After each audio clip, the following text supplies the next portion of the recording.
forward, what is the plan that you have a roadmap? I mean, I don't think there's any sort of written plan at the moment. Clearly, we want him available for all the big games. How do you see this Asia Cup as a preparation for the next T20 World Cup? We had a little bit of an idea after the last World Cup which way we are going to go. As we get closer, you know who your 16, 17, 18 guys are, and you want to try and give them the best possible opportunity to be in the best form going into that World Cup. Yeah, it starts now, and these next few months are going to fly by with lots of cricket coming thick and fast. The reason behind the exclusion of Shreyas and Jasprit Bumrah? One of these guys was always going to miss out. It's just unfortunate that Yashashvi might have to wait for his chance. It's been taken into fold much more than the IPL. These guys all perform well in the IPL as well. So it's not like we don't look at the IPL. When you pick a T20 squad, of course you look at IPL performances as well. There's so much competition that the guys who are picked will always be on their toes to keep performing, which only will help the captain and the team. Was Shubman an automatic fit once he was available again, or did you have to think long and hard? I mean, Sanju was playing because Shubman and Yashashvi are not available. Surya Kumar Yadav captain, Shubman Gill vice captain, Abhishek Sharma, Tilak Verma, Hardik Pandya, Shivam Dubey, Akshar Patel, Jitesh Sharma, Jasprit Bumrah, Varun Chakravarti, Arshdeep Singh, Kuldeep Yadav, Sanju Samson, Harshit Rana, and Rinku Singh. I don't mean that series you said it will be monitored as a Workload management. Going forward, what is the plan that you have a roadmap for him? Do we see him across formats, or like do you want to just make what's the plan? I mean, I don't think there's any sort of written plan at the moment. Obviously, there's been a nice break after the England series as well. The team management or the physios or the people concerned are always in touch. It's not just now. Even before his injury, we've tried to look after him because we know how valuable he is.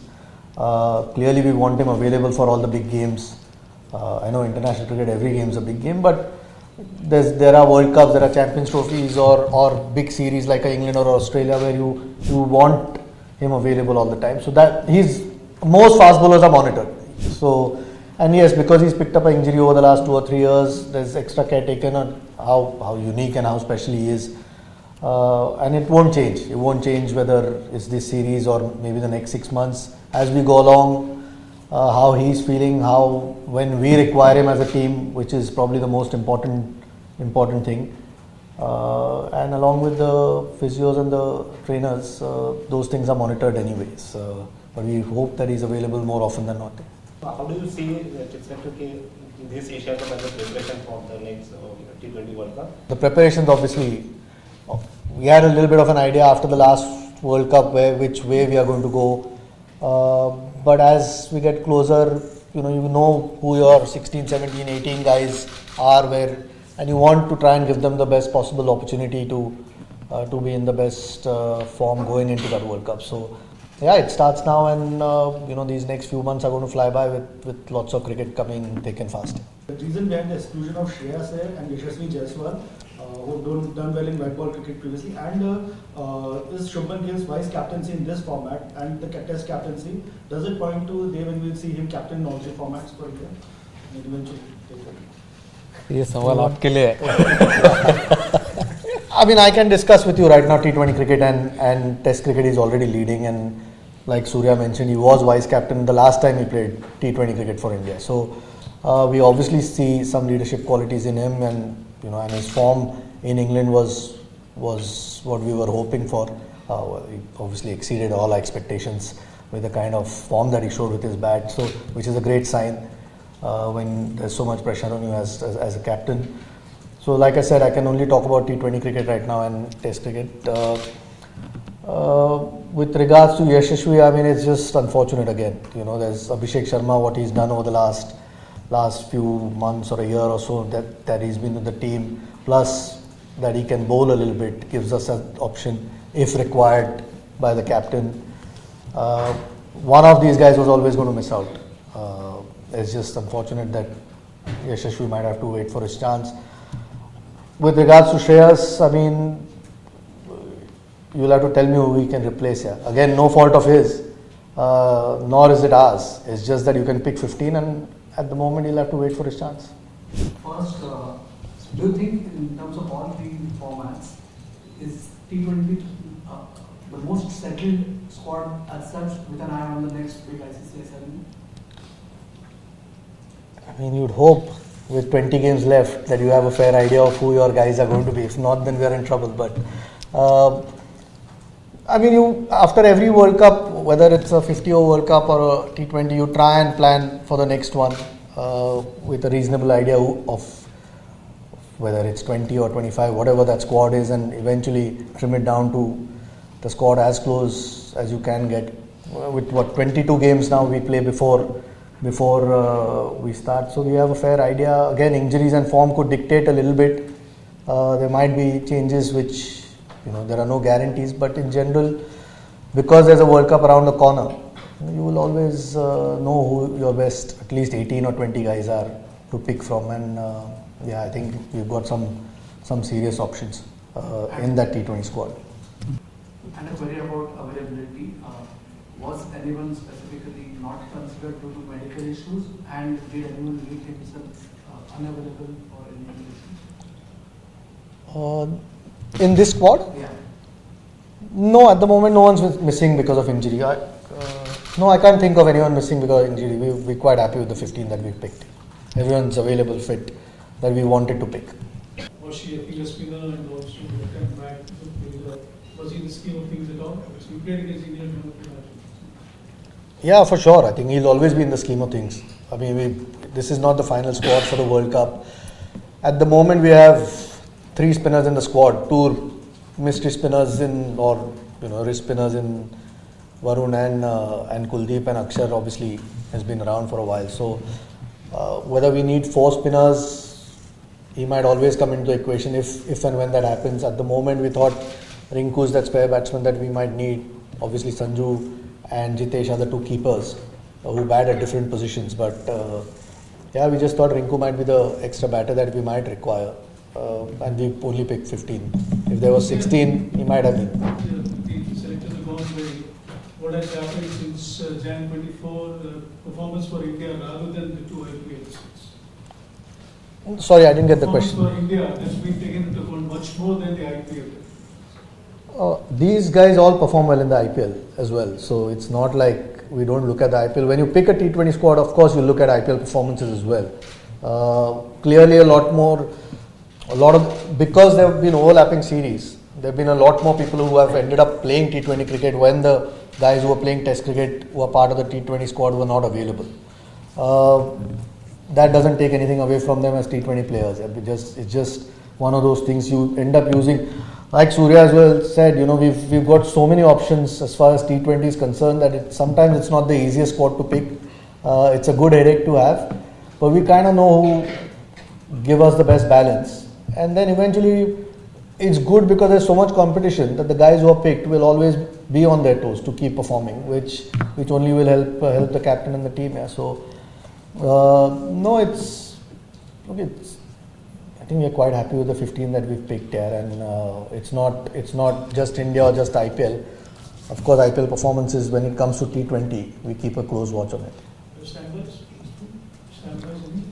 Yeah, we've got 5 standbys. Prasidh Krishna, Washington Sundar, Riyan Parag, Dhruv Jurel, And Jaiswal. and Yashasvi Jaiswal. Considering that Abhishek and Sanju had been batting together in quite a few series and done reasonably well, was Shubman an automatic fit once he was available again, or did you have to think long and hard? I mean, Sanju was playing because Shubman and Yashasvi were not available at that point. So was Abhishek. I mean, Abhishek's performances clearly make it hard to leave him out. Plus, his bowling is handy. But like I said, he was vice captain the last time he played T20 cricket. That was after the last World Cup.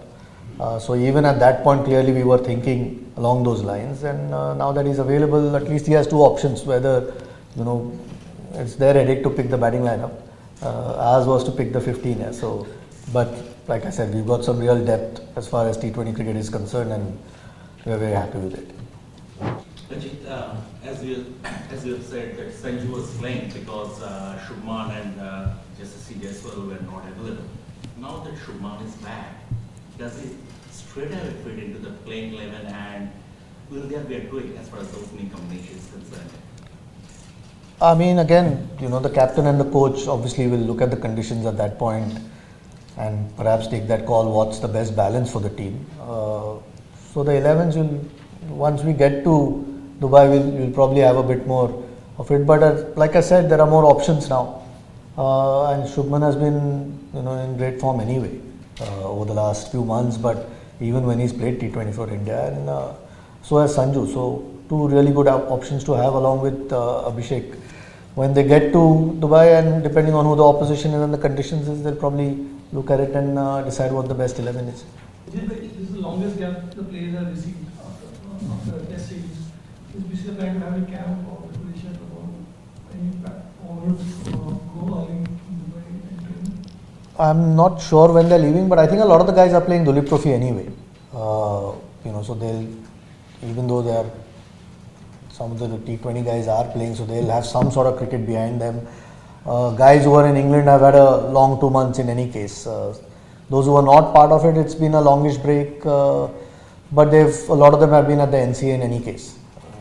They might not have had any real competitive cricket with all the weather around, but hopefully all of them get that 4-day game, and then you're up to speed usually. And T20 cricket, plus they'll get 10 more days after that before we play the first game. So I'm not at the moment sure whether there's any time to have a camp, but they'll probably fly to Dubai a little bit earlier and maybe get a few practice sessions in, as far as I am aware. Yeah.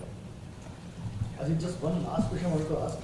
This break, normally you don't see the Indian team getting such a long break. Is this something that the players were keen on, and because itna cricket ho gaya, having just come off the England series, so did the players want this break to sort of freshen up for the next season, for upcoming season?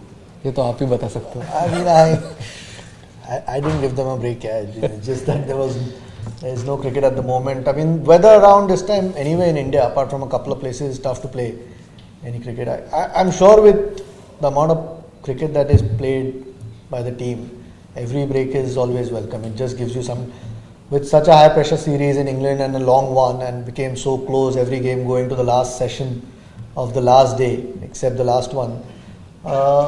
I'm sure the guys who at least were part of that series appreciate a break. The guys who haven't played for a while are all itching to play at this point. Yeah. So you can always be happy with any break you get. You don't get too many these days, because once they start now, there's absolutely no time till the next IPL ends, I think. So I'm sure that they would have enjoyed a little bit of rest, and it can only be good sometimes.